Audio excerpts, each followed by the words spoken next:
Dan sesudah hal-hal ini, and after these things, aku melihat 4 malaikat berdiri pada keempat penjuru bumi, dan mereka menahan keempat angin bumi, supaya jangan ada angin bertiup di darat, atau di laut, atau di pohon-pohon. Dan aku melihat seorang malaikat lain muncul dari tempat matahari terbit, tidak lainlah Kristus sendiri. Ia membawa meterai Allah yang hidup, sebab ia membawa meterai Allah, tidak lainlah Kristus sendiri. Dan ia berseru dengan suara nyaring kepada keempat malaikat yang ditugaskan untuk merusakkan bumi dan laut. Katanya, janganlah merusakkan bumi atau laut atau pohon-pohon sebelum kami memeteraikan hamba-hamba Allah kami pada dahi mereka. Dan aku mendengar jumlah mereka yang dimeteraikan itu. 144.000 yang telah dimeteraikan dari semua suku keturunan Israel. Wahyu 6 berbicara meterai-meterai. Wahyu 7 yang kita baca adalah bicara sangkakala. Amin. Meterai-meterai terkait dengan alam gerejawi. Karena ketika meterai dibuka, itu adalah gangguan keagamaan. Namun ketika Anda bicara sangkakala, itu di luar gerejawi. Sangkakala adalah gangguan politik. Ketika sangkakala ditiupkan. Paham? Dan Anda tahu bahwa sangkakala adalah untuk Israel. Paham? Maka itulah gangguan politik. Makanya politik terganggu, terjadilah perang dunia 1 dan 2 adalah untuk membawa Israel kembali ke Palestina. Dan sekarang dia sudah menjadi sebuah negara yang berdaulat dan sudah sekitar 76 tahun saat ini berdiri sebagai negara yang berdaulat. Haleluya. Dan jangan Anda berpikir bahwa kalau sudah sangkakala itu adalah Israel dan lain sebagainya. Ingat, bicara meterai itu berarti bicara alam gereja. Amin. Sangkakala di luar gereja. Jadi kalau Anda bicara alam gereja, tidak setiap saat Anda di gereja. Betul? Karena Anda masing-masing bekerja, hidup di luar gereja. Bisa mengerti? Anda bertani di luar gereja, nggak ada pertanian di dalam gereja. Anda menjadi akuntan, Anda menjadi sekretaris, Anda menjadi karyawan, bukan di dalam gereja. Gereja adalah tempat yang menyembah Tuhan. Gereja adalah tempat rumah pengkoreksian. Gereja adalah tempat di mana Anda bertemu dengan Tuhan, mendengarkan firman, suara Roh Kudus. Namun sesudah ibadah selesai, maka Anda di luar gereja. Maka apa yang di luar gereja? Sangkakala. Anda datang ke kantor, Anda menjadi karyawan, ke pabrik, kemanapun Anda berada. Maka Anda berjalan sendirian di luar sana. Paham? Pastikan Anda lah seorang anggota gereja Allah yang hidup. Sehingga ketika Anda berjalan sendirian di luar sana, maka sangkakala adalah gangguan politik. Dan Anda bicara politik, banyak politik. Politik ekonomi, politik negara, politik dagang, politik perusahaan. Paham? Berbagai macam jenis politik dan manipulasi dan korupsi. Manipulasi berbagai hal, banyak jenis. Manipulasi data, manipulasi laporan, manipulasi apapun, korupsi juga sama. Korupsi uang,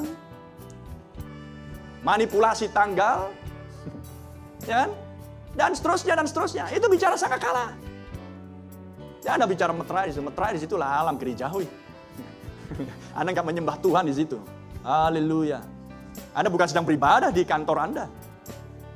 Paham yang saya maksudnya? Anda harus memiliki sebuah ketahanan di dalam dirimu untuk berhadapan dengan dunia yang di luar sana. Itulah sebabnya Anda harus memakan gulungan kitab yang terbuka. Dan di sini Anda makan. Firman demi firman. Air pentahiran, air pembasuhan. Untuk menyucikan Anda. Ketika Anda di luar sana berurusan dengan sekuler, dengan dunia, dengan segala macam kejahatan di sekelilingmu. Gak bisa Anda pilih-pilih. Ya kan? Wah, lebih enak memang bisnis. Bisa ngatur waktu sendiri. Ya, bisnis pun mengandung banyak resiko. Resiko bangkrut, resiko rugi, ya, modal tipis, nggak jalan bisnis, mau makan apa bulan depan? Renungkan hal itu. Oh kalau gitu jadi karyawan lebih enak, tapi karyawan mengikat sekali ya. Semua pekerjaan mengikat. Karena Anda di dalam Kristus pun Anda terikat. Amin. Semua mengikat. Haleluya. Terpuji nama Tuhan. Banyak orang berpikir, oh, enak bisnis kamu enak, gak terikat, kapan saja bisa pergi. Ya, kapan aja pergi. Dan pastikan bisnismu jalan terus. Mari saya pastikan, kalau ada ibadah selalu ikut. Ya, ratingmu turun. Anda yang live, ratingmu turun. Mulai lagi dari nol. Masa kan begitu? Ya tidaklah, Anda harus seimbang dalam berpikir untuk hal-hal seperti itu. Amin. Nanti kalau nggak ibadah, nanti dikhotbahi sama pastor. Siapa yang bilang? Itu perasaanmu saja itu.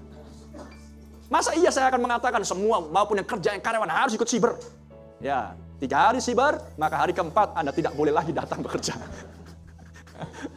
Renungkan semuanya itu. Anda harus bijaksana dalam memikirkan semuanya ini. Amin. Haleluya. Jadi Anda berpikir tentang meterai, Anda berpikir tentang sangkakala. Itulah hal yang harus Anda lihat dalam kehidupan keseharian. Amin. Karena di sana Anda harus berhadapan langsung. Dan segala sesuatunya tersingkap oleh pembukaan meterai. Amin. Karena dari meterai muncullah sangkakala. Dari sangkakala muncullah 7 cawan murka. Amin. Sehingga Anda melihat dunia apa yang sedang kita hidupi saat ini. Puji nama Tuhan. Dan Anda bisa melihat di sini bagaimana keempat malaikat tersebut berdiri pada keempat penjuru bumi. Dan mereka ditugaskan untuk merusak, melakukan kehancuran. Dan kita tahu itu adalah perang dunia 1. Kita tahu itulah perang dunia kedua yang berikutnya. Dan kita juga tahu di bawah meterai yang keempat, haleluya, pemanifestasian itu, Anda melihat keempat penghukuman. Pedang, kelaparan, maut atau sampar, dan juga binatang-binatang buas. Anda bisa melihat hal yang sama berlangsung untuk hal tersebut. Tetapi ada seorang malaikat yang memegang meterai Allah dan berseru kepada keempat malaikat itu, tahan. Itulah berbicara angin, dan angin berbicara perang dan pertikaian, perselisihan. Maka Anda melihat di sini, sebelum kehancuran total berlangsung atas bumi dan atas mereka yang diam di bumi, karena perang dunia 1, perang dunia kedua adalah bagi mereka yang diam di bumi. Betul? Maka ada malaikat yang berkata, tahan. Ingat, Anda masuk ke Wahyu 7 ini berbicara sangkakala ke-7. Tapi polanya adalah meterai ke-7. Tapi untuk bisa mengerti meterai ke-7, maka Anda harus melihat sangkakala ke-7. Karena meterai ke-7 hanya berbunyi sunyi senyap sekitar setengah jam lamanya. Bagaimana mungkin pengkhotbah akan mengkhotbahkan sunyi senyap? Meterai ke-7 itu adalah sunyi senyap. Amin. Amin. Adanya sedang membeo, adanya sedang mengutip, tanpa mengerti makna daripada simbol-simbol tersebut. Jadi untuk bisa mengerti akan meterai ke-7 seperti apa itu dan bagaimana itu dibukakan, maka Anda harus masuk ke sangkakala ke-7. Sama seperti dengan Daniel pasal 12. Itu adalah sangkakala ke-7. Janji Mikael untuk pemulihan bangsanya Daniel dan kotanya Daniel. Tidak ada kaitannya dengan bangsa-bangsa kafir. Amin. Tetapi ketika Tuhan berurusan dengan bangsanya Daniel dan kotanya Daniel, berurusan dengan Israel, itu adalah di bawah sangkakala. Puji nama Tuhan. Dan mereka yang dimeteraikan adalah 144.000 dari keturunan suku Israel. Penebusan sepenuhnya